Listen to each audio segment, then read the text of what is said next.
Bom, então hoje, pessoal, a nossa aula vai ser sobre o filósofo Immanuel Kant, tá?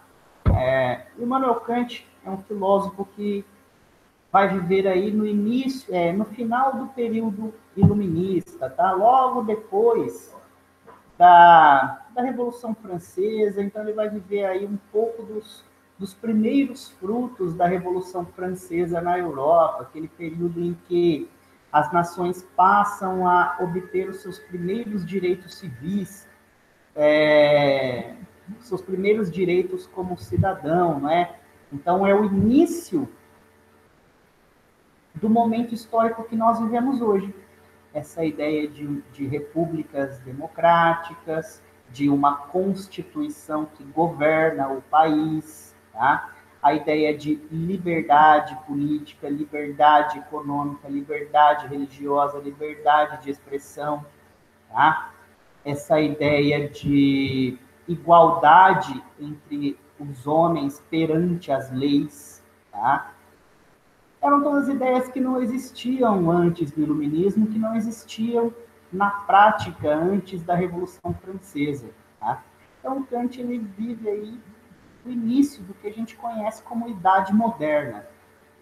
A partir de 1789, então, Kant ele vai viver no início do século XIX, tá? Os 1800 e poucos aí. Bom, Immanuel Kant, então, dentro disso, tá? Ele é um filósofo muito importante porque ele altera bastante o formato da filosofia do que nós conhecíamos, né? O Kant ele é responsável por criar termos específicos, termos novos, tá? Mesmo porque o Kant era um filósofo que era afastado de toda a academia da filosofia na Europa, da tradição francesa, da tradição inglesa, tá? Então ele também se afastava aí dos distanciamentos, ele se afastava aí dos debates e dos diálogos com relação ao conhecimento, né? Naquele momento era muito comum na filosofia a grande questão: de onde vem o conhecimento?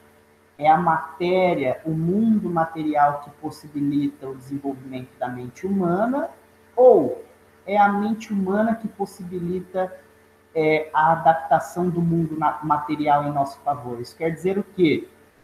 O conhecimento ele é puramente racional ou ele inicia-se na matéria de alguma maneira? Então, os debates em filosofia na época do Kant giravam muito em torno disso, tá? E o Kant ele foi responsável por digamos, um ponto final. Não, um ponto final seria um exagero, mas ele cria uma nova forma de enxergar esse problema da filosofia, né? De onde vem o conhecimento? Professor, por que é tão importante essa ideia de onde vem o conhecimento? Bom, vamos pensar junto comigo. Se a gente entende que o conhecimento ele é puramente racional, então a gente vai atribuir uma natureza ao ser humano. A gente vai entender, olha, o ser humano é um ser racional, essa é a natureza humana, existe algo que é apenas humano. Então, quando você entende que a razão, melhor dizendo, que o conhecimento ele vem puramente da razão, nós construímos um olhar específico sobre o que é o ser humano. E a partir do que é o ser humano, um olhar sobre o que é ou o que são todas as outras coisas. Certo? Agora, se a gente aceita uma ideia de que o homem, de que o ser humano constitui, forma a sua razão a partir daquilo que tem à sua volta, da sua experiência, de onde nasceu, tá? A gente passa, então, a ter uma outra concepção sobre o ser humano. A gente passa a enxergar a forma como o ser humano se dá no meio de modo diferente. Então, vamos lá.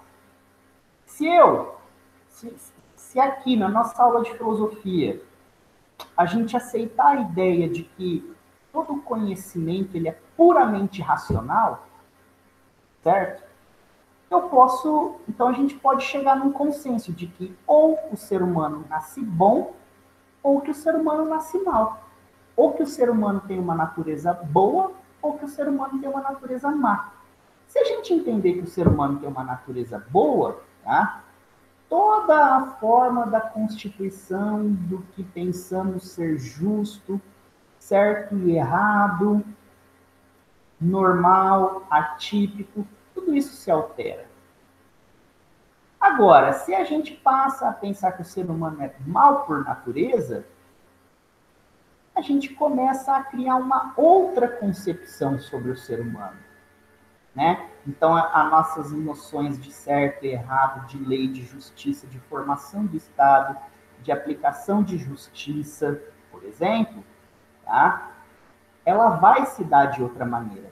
Então, se a gente pensa que o conhecimento ele é puramente racional, ele surge única e exclusivamente da nossa razão, a gente tende a aceitar que existe uma natureza humana, seja ela boa ou má. Se ela for boa, então, sei lá, a gente vai desenvolver um modelo pedagógico que pense numa maneira de manter essa natureza boa. Se a gente acha que o ser humano é mau por natureza, a gente vai criar um modelo pedagógico que vai controlar essa natureza má. Mas isso serve caso a gente pense que o conhecimento seja exclusivamente racional. Mas se a gente pensa que o conhecimento ele é dado em primeira instância pela experiência, pela matéria, tá? A gente vai moldar, vai criar.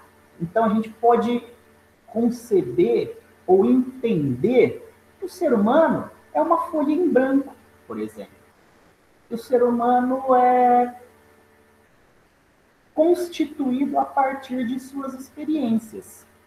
E com isso, nós então vamos criar um modelo pedagógico que oriente essas experiências humanas para o bem, para o justo, para o melhor. Consegue entender? Então, por isso que era tão importante essa discussão de onde vem o conhecimento. Porque você saber ou entender, ou pelo menos postular de onde vem o conhecimento, tá? Quer dizer que então você consegue orientar todas as outras formas e instâncias ou dimensões da nossa existência. Porque, em última análise, a gente vai ser pautado ou pela razão ou pelo meio. Consegue entender? Então, por isso essa discussão era importantíssima. Entender isso é basicamente entender o ser humano e a sua existência. Certo? Bom, o Kant, ele foi responsável basicamente por alterar essa discussão. Eu não posso dizer que o Kant colocou um ponto final nessa discussão, mas ele deu um outro olhar para essa discussão, e foi um outro olhar bastante inovador. E para isso, o Kant ele começa categorizando essa razão, tá? Ele começa dividindo essa razão. Ele vai primeiro dizer o seguinte: bom, o ser humano é o único ser dotado de razão. E tudo bem, isso é um consenso. Mas, será que existe apenas um tipo de razão? Ou será que a razão é uma coisa só? Para o Kant, não. O Kant entendia, tá, que a razão era pura ou prática. Existiam dois modelos de razão que coabitam, que coexistem no ser humano, que coexistem no ser humano. A razão pura e a razão prática. A razão pura, tá, é aquela razão... Desculpa, primeiro eu vou falar da razão prática, que é mais simples, tá? A razão prática é aquele modelo de razão que ele é pautado pelas experiências, ou seja, é uma razão que é pautada pela prática. É a razão, e aí eu vou colocar aqui no chat para vocês, tá?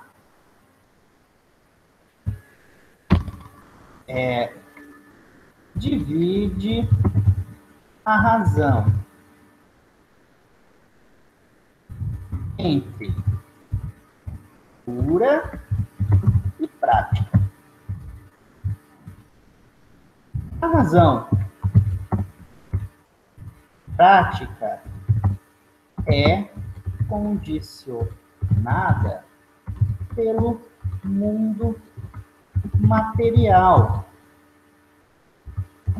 ou fenomenológico. Fenômeno é aquilo que está limitado no espaço e no tempo.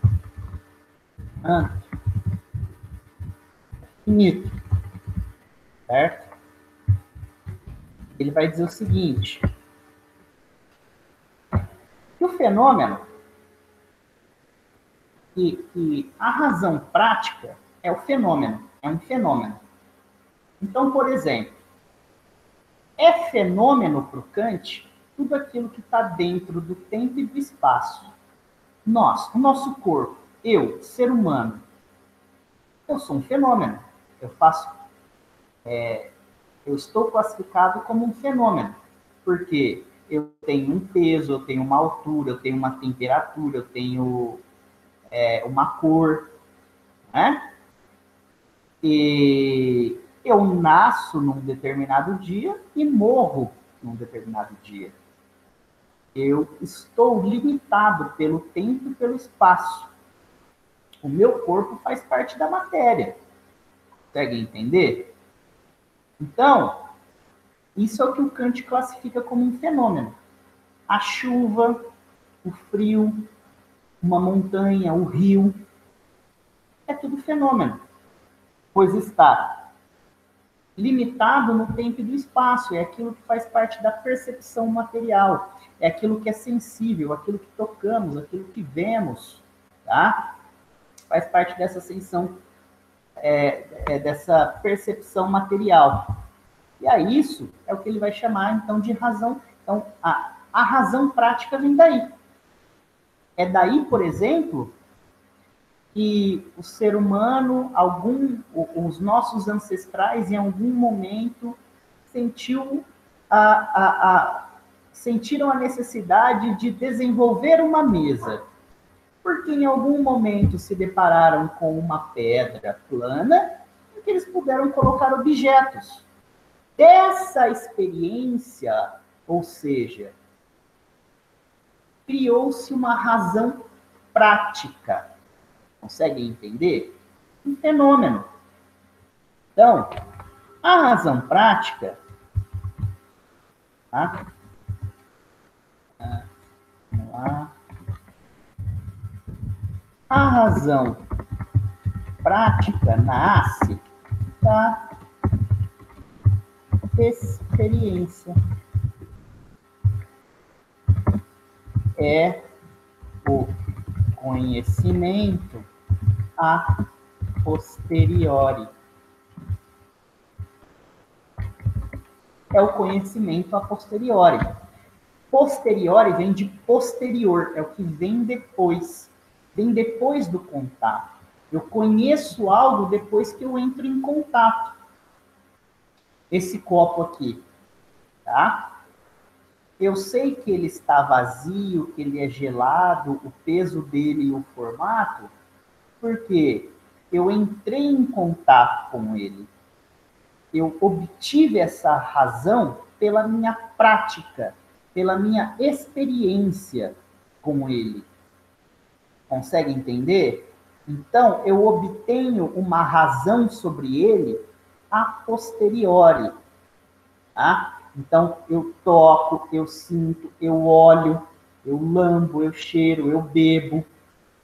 E aí eu passo a ter uma experiência. Eu tenho uma experiência e crio uma razão prática sobre esse copo. Tá? E essa razão é posteriori, é a posteriori. E com isso, eu desenvolvo, tá, uma razão em si, ou uma... Eita, peraí, gente. Ou uma razão... Ô, Laiane, faz isso.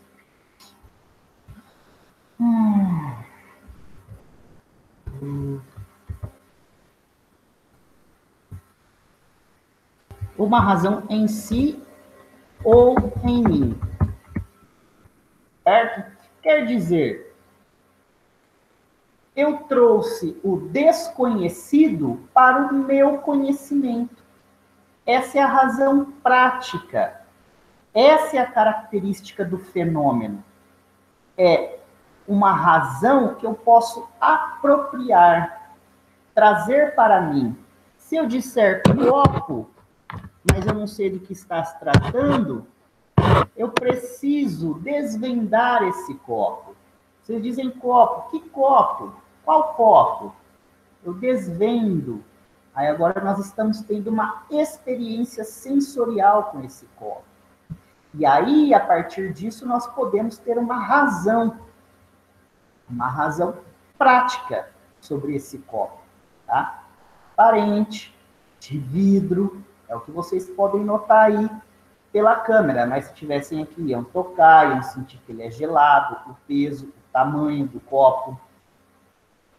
Então, nós criamos uma razão em si, uma razão ou em mim, tá? Então, você passa a obter um conhecimento que era desconhecido. Essa é a razão prática. Esse é o conhecimento obtido a posteriori. Essa é a razão em si, ou em mim. Também pode ser utilizado assim. Então, esse é um atributo do fenômeno. Certo? Então, aqui vai. Ok? Então, essa razão prática, ela é condicionada pelo mundo externo. Eu só sei o que é esse copo porque ele está aqui. Eu só utilizo esse copo porque ele está aqui. Consegue entender? As minhas ações, elas são condicionadas em alguma maneira porque ele existe. Certo? Porque ele está no mundo material. Essa é a razão prática, ela é simples. Tá? Já a razão pura, eu vou colocar aqui.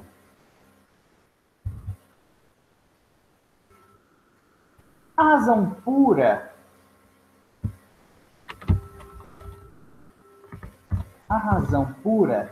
é condicionada pela liberdade,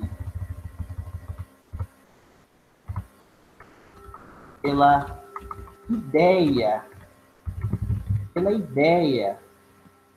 a ideia é livre, tá? Ou seja, é no úmeno,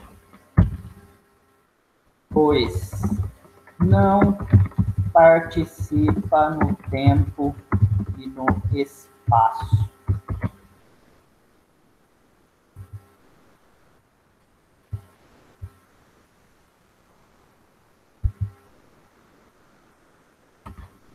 A razão pura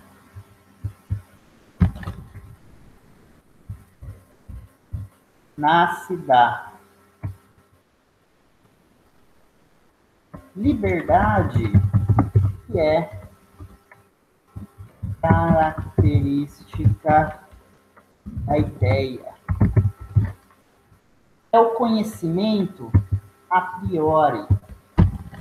Priori é o que vem primeiro, diferente de posteriori, que é o que vem posterior.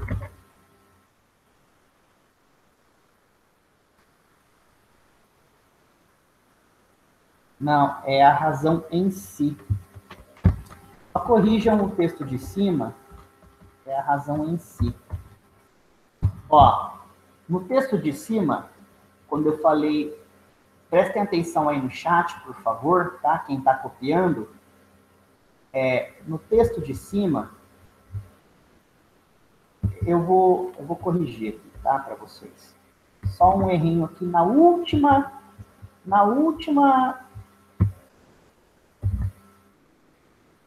frase. Uma razão em mim. Uma razão em mim ou para mim. Tá? Então, ó, aqui, qual é a diferença da razão pura? Se a razão prática é aquela que é obtida a posteriori, ou seja, depois da experiência, aquela que é condicionada pelo mundo material, a razão pura, tá? Ela é livre. Ela nasce da ideia. E aí eu vou colocar aqui uma situação para vocês. Eu sempre dou o exemplo do cachorrinho, né? Imagina lá, você tem um cachorrinho. O seu cachorrinho, se ele faz cocô dentro de casa e você dá uma chineladinha nele, mas vejam só, eu sou contra, viu? Maus tratos aos animais. Mas se o seu cachorro faz um cocôzinho dentro da sala e você dá uma chinelada no seu cachorrinho, o que vai acontecer? Ele pode fazer de novo. Aí você dá uma chinelada de novo. Até que vai chegar um momento que ele vai parar de fazer isso. Por quê? Ele está tendo um conhecimento prático. Ele percebe que se ele fizer cocô naquele lugar, ele leva a chinelada. Então ele para de fazer ali. Então o cachorrinho, ele tem uma... De alguma maneira, ele participa um pouquinho da razão prática, do conhecimento a posteriori. Claro que não igual o nosso, tá bom? Não estou comparando o cachorro com a gente, mas é só para vocês entenderem. Conseguem entender? Então, o cachorro ele também consegue aprender da prática. Ele consegue aprender a partir do fenômeno. Por exemplo, o fenômeno é a chinelada. Tá? Ele também consegue obter um condicionamento. Ele também cria uma ação. Tá? O cachorrinho ele também age. Ele cria um modelo de ação para não ganhar, para não levar a chinelada. Ele está sendo condicionado. Mas será que algum dia o seu cachorro vai ficar parado, olhando para o céu e pensando: qual é o sentido da minha vida? Qual é o sentido da minha existência? Será que existem alienígenas? Ou o que é liberdade? Ou o que existe além desse portão? Será que o seu cachorro se depara com essas questões? Essa é a razão pura. Consegue entender? Isso é a razão pura para o Kant. É um atributo única e exclusivamente humano. Certo? Então, as questões que não participam do mundo da matéria, que não participam da razão prática, que não dependem da experiência. É uma razão pura. São questões unicamente humanas, ideias unicamente humanas. Ah, professor, mas aí você disse que... Você disse que a razão pura, ela parte do pressuposto de liberdade que a ideia dá, ou que a ideia tem. Sim. A única mente capaz de ser livre a ponto de pensar de onde viemos, para onde vamos, existe Deus, quem é Deus, como é Deus, existe vida fora da Terra, o que é liberdade, o que é o tempo. Tá? O único ser que consegue questionar ou levantar tais questionamentos ou reflexões é o ser humano. E essa é a razão pura. Apenas o ser humano. Então, esse é um conhecimento a priori. Porque nós levantamos essas questões, mas nós não podemos comprovar nenhuma delas, porque nenhuma delas participa da matéria. Não está no tempo e no espaço. Deus não está no tempo e no espaço. A liberdade não está no tempo e no espaço. O que veio antes de nós e depois de nós não está no tempo e no espaço. O próprio tempo não está no tempo e no espaço. São questões que não conseguimos responder. Portanto, o Kant vai dizer que isso é o noúmeno, tá? Diferente do fenômeno que está marcado no tempo e no espaço. Então, o Kant vai dizer o seguinte, que o ser humano ele nem obtém os seus conhecimentos puramente da razão e nem obtém os seus conhecimentos puramente da experiência da matéria. Na verdade, a razão humana que participa de duas formas diferentes do mundo. Uma na matéria e outra na ideia. Por quê? Porque nós participamos da matéria e da ideia ao mesmo tempo. Porque nós temos um corpo físico que é finito, que aprende com as experiências, que é animal num dado momento, mas que é capaz de transcender essa razão prática. Por isso, o Kant é considerado um filósofo transcendentalista, ou o modelo de filosofia dele é conhecido como idealismo transcendental. Por quê? Primeiro, porque transcende essa discussão aí de onde vem o conhecimento. Segundo, porque ele entende que existe um patamar de razão prática e um patamar de razão pura que transcende esse mundo. E nós participamos desse mundo material, porque somos de carne e de osso, mas nós temos algo que não participa, que é a nossa ideia. A razão pura. A razão pura não participa do tempo e do espaço. Não participa do fenômeno. Ela é um noúmeno. Bom, então, diante disso, tá, o Kant vai entender que o ser humano, portanto, é o único ser verdadeiramente livre, porque ele possui a razão pura. O cachorrinho, ele não decide parar de fazer cocô dentro da sala. Ele é condicionado a parar de fazer cocô dentro da sala. O cachorro, ele não para de fazer cocô dentro da sala porque em algum momento ele pensa, nossa, eu não gostaria que o meu dono fizesse cocô em mim. Ele não vai pensar assim. Essa é a liberdade da mente humana. É a razão pura. E só a razão pura possibilita um ser humano se colocar no lugar do outro. Um ser humano sentir a dor do outro. Um ser humano refletir sobre o outro. Afinal, você não vai ver um cachorrinho pensando, nossa, eu vou dividir a minha ração com o meu outro amiguinho, companheirinho, cachorrinho aqui, porque nós dois temos fome. Você não vê isso. Tá? Ah, professor, eu já vi um vídeo no YouTube do cachorrinho que come e depois dá a tigelinha para o outro. Tá? Isso é uma questão muito mais instintiva e da forma como os animais se organizam para manter um grupo forte, porque sabe que um grupo maior tem mais possibilidades de sobrevivência. Tá?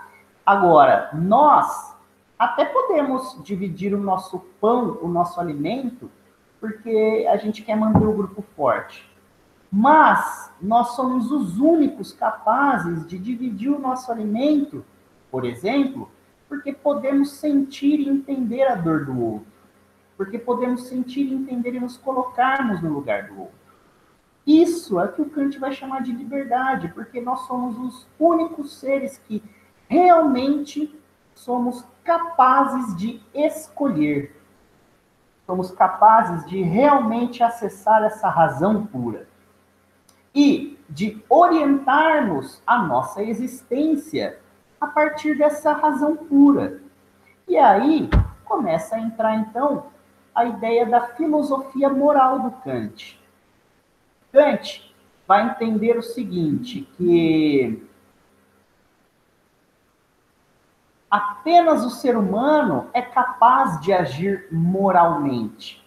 Ou seja, apenas o ser humano consegue fazer um juízo moral.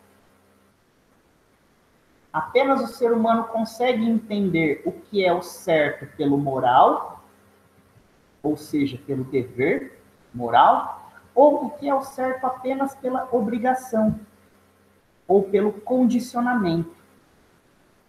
E aí eu vou voltar no cachorrinho. O cachorrinho, ele entende que ele não pode fazer cocô na sala porque ele sabe que vai apanhar, ele está condicionado a essa regra. O ser humano, ele sabe, ou ele pode, é o único que pode entender o que se deve e o que se não deve fazer, como deve agir ou não, a partir de um senso ou de um sentido moral. E aí eu vou dar um exemplo para vocês. E agora eu vou usar só seres humanos como exemplo. A gente vai falar de razão prática.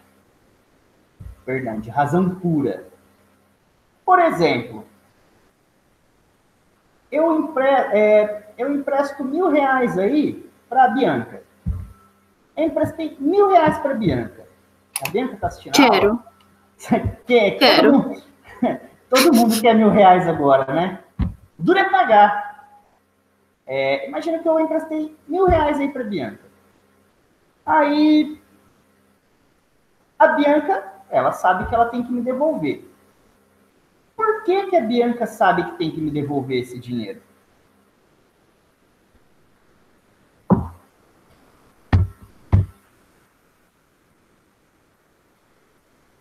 Qual a diferença entre o dever e a obrigação na devolução desse dinheiro? Quem saberia dizer?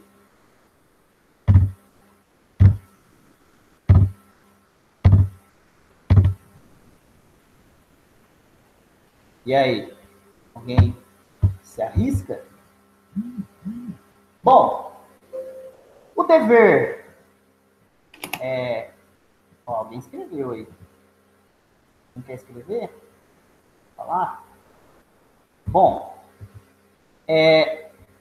então, a diferença entre o dever e a obrigação é a seguinte. Quando você devolve esse dinheiro porque você tem medo de qualquer punição, seja ir a protesto, ou eu falar mal de você para todo mundo, ou você não ter crédito na praça, ou eu entrar na justiça contra você, ou eu mesmo chegar na rua e te bater, tá? Isso é o que te faz me devolver o dinheiro pela obrigação. É o condicionamento que te faz me devolver o dinheiro. E aí você está agindo igual um cachorrinho condicionado. Você vai me devolver o dinheiro porque você não quer sofrer uma punição. Essa é a ideia da obrigação. Ou é a ação a ação condicionada. Essa é a ação condicionada.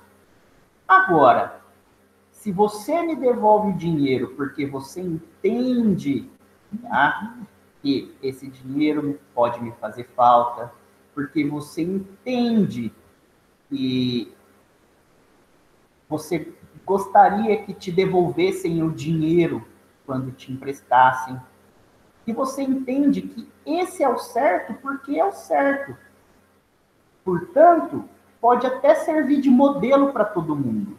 todo mundo pode copiar essa sua atitude, porque é um modelo universal. Quando você entende isso, a partir de uma projeção, de uma alteridade que você faz de um para o outro, você não está agindo pela ação condicionada, pela obrigação, mas aí você está agindo segundo a razão pura, de forma, você está agindo segundo o dever moral, tá? Você está agindo segundo o dever moral. Então, quando você age a partir da escolha, da razão pura, da liberdade, de forma racional, porque você entende que isso pode fazer falta para o outro, porque você não quer que façam isso com você, porque você entende que esse é o correto e isso, inclusive, pode servir de modelo para os outros, tá? Aí sim você está agindo segundo o dever moral. Não é uma ação condicionada, é um dever moral. Então, a partir disso, o Kant desenha todo o seu aspecto moral, ou ele desenha o que é a moral, ou o que ele julga ser a moral. Tá? Para ele, para o Kant, moral é quando nós agimos, tá, de forma que gostaríamos que agissem conosco, é quando nós agimos de forma que a nossa ação possa se tornar uma lei universal. O nome disso, para o Kant, é o imperativo categórico. É o que ele vai chamar de imperativo categórico. É a ação segundo o dever moral. É a ação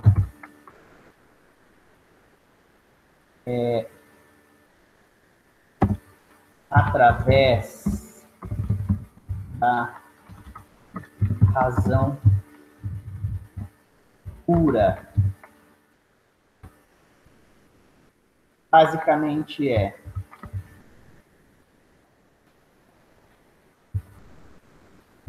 haja com o outro da mesma forma que gostaria que agissem consigo, de maneira que suas ações possam servir como lei universal. Essa é a moral kantiana. E essa moral kantiana parte da razão pura, ela não é condicionada. E essa é a verdadeira liberdade humana. É poder agir segundo o dever moral. Tá? É poder agir segundo uma escolha pautada no dever moral e não na obrigação. Não dentro do condicionamento de leis, regras, sociedade, cultura, religião, mas sim pelo certo, pelo que é moral, pelo que é verdadeiramente justo, pelo que você não gostaria que ocorresse com você, pelo que pode se tornar uma lei universal. E essa máxima, digamos assim, da moral kantiana, a gente pode aplicar para qualquer campo da nossa existência. Nós podemos aplicar isso quando vocês se tornarem professores, vocês podem utilizar isso enquanto alunos, enquanto amigos, enquanto namorados, enquanto marido, esposa, enquanto funcionários, enquanto patrões.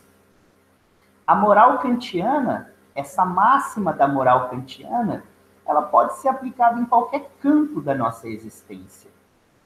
Não existe um código de regras. Você precisa ser isso, você precisa ser aquilo, você isso. Não. Basta que você saiba se colocar no lugar do outro. Basta que você haja de maneira que possa servir como um bom exemplo para todos. E é isso, é simples, tá? Essa é a ideia da moral kantiana. E é isso, portanto, para o Kant, é daí que vem o conhecimento humano.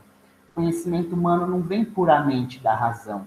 O conhecimento humano não vem puramente da experiência. A nossa vida não sai puramente da nossa razão e também não sai puramente da nossa experiência. A nossa vida, ela é física, material, mas ela também é espiritual ou ideal. Não espiritual no sentido de espiritismo, tá, pessoal? Em filosofia, espírito quer dizer mente, consciência, razão, tá? Essência. Então, o ser humano, ele tem uma parte que é física, material, mas ela também tem algo que é transcendente, que é a nossa razão, que é o nosso espírito. E a nossa vida, basicamente, é o elo entre espírito e razão. Entre razão e matéria, entre razão pura e razão prática. É a nossa existência, a nossa ação. É basicamente o elo. Isso, basicamente, para o Kant é existir. É o que significa a nossa existência. É existir dentro de uma razão que é partilhada. Ela é pura, mas que ela também é prática. Num corpo que também é partilhado. Ele é físico, que ele é matéria, mas que ele também é essência, que ele também é ideia. E aí, a partir disso tudo, vem a noção de liberdade do Kant. Liberdade é justamente a razão pura. É poder escolher como nenhum outro ser pode. Apenas nós podemos. Consegue entender? Então, acho que é basicamente assim a questão teórica aí do Kant. Mas a gente pode pautar inúmeras situações, não é? Aí. Se a gente pensar dentro da ética ou da moral kantiana, vale a pena trair a sua esposa ou seu marido? Seu namorado ou sua namorada?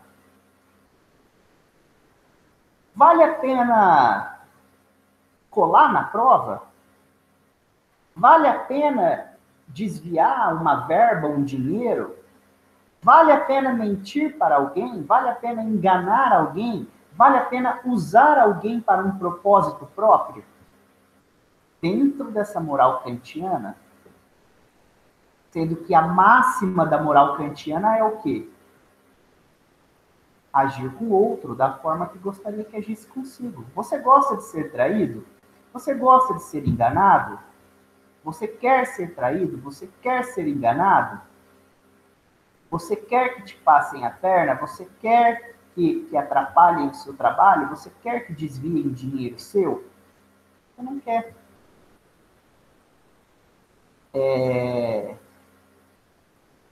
A sua ação pode, se você trair a sua esposa ou seu marido, o seu comportamento pode servir de exemplo para as pessoas? Se você desviar uma verba, o seu comportamento pode servir de exemplo para as pessoas? Se você se você colar numa prova, o seu comportamento pode servir de exemplo para as pessoas? Consegue entender? Basicamente isso. É só se perguntar: o que eu estou fazendo serve de exemplo? Se não serve, já está descartado. O que eu estou fazendo eu faria comigo? Ou eu gostaria que fariam comigo? Se não, também já não serve. Essa é a máxima do Kant. Mas aí agora eu pergunto para vocês: será que a moral kantiana ela é aplicável para todas as situações? em que exige uma escolha moral muito poderosa diante de uma situação? O que vocês acham?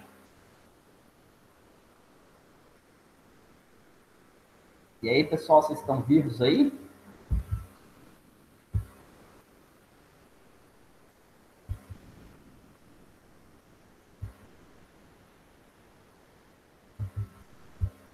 Bom, talvez não, tá? Não sei, talvez essa crise, essa pandemia que a gente vive, é um dilema moral. Porque, de um lado, tem a ideia do isolamento social, mas, de outro lado, tem também a questão econômica. De um lado, tem a questão da saúde pública, que se todo mundo sair para a rua, os casos vão aumentar, mais gente vai morrer e o sistema de saúde vai entrar em colapso. De outro lado, nós temos a economia. Se continuar tudo travado, uma hora, pessoas vão ficar sem emprego, pessoas não vão pagar contas, pessoas não vão ter condição de colocar comida dentro de casa. E aí? Como aplicar a moral kantiana diante disso? Será que a moral kantiana ela pode ser aplicada em todas as situações? Talvez não. A moral kantiana, para mim, ela é quase perfeita. Ou ela chega muito perto da perfeição. Talvez, em algumas situações, como essa, por exemplo, a moral kantiana ela sirva sim para algumas reflexões, né? Bom, eu não quero que as pessoas sejam irresponsáveis porque eu não quero ser contaminado ou não quero que meus parentes sejam contaminados. Então eu não vou ser irresponsável. Moral kantiana, tá? Mas, por outro lado, eu não quero que as pessoas percam o emprego, porque eu também não quero perder o emprego. Tá? Diante desses dois contrapontos, a gente pode encontrar alguns meio termos, ou algumas pequenas soluções para tudo isso. E aí, dentro da moral kantiana, são pequenas escolhas que podemos fazer. Podemos escolher nos cuidar do outro. Podemos escolher consumir, por exemplo, do comércio local. Podemos escolher encontrar meios para esse consumo, para que esse consumo seja menos perigoso em termos de transmissibilidade do vírus. É um grande dilema moral que nós vivemos. E a moral kantiana é uma grande ferramenta também. Certo? Bom, pessoal, aula de Kant hoje é isso, tá? Grande dia, grande aula. Vocês aí, pelo jeito, estão cansados, porque eu estou com a leve impressão que vocês só desligaram as câmeras e os microfones e estão fazendo aí outras coisas. Porque eu estou com a impressão de que eu estou falando para o nada e para ninguém. Eu estou falando para a razão pura apenas.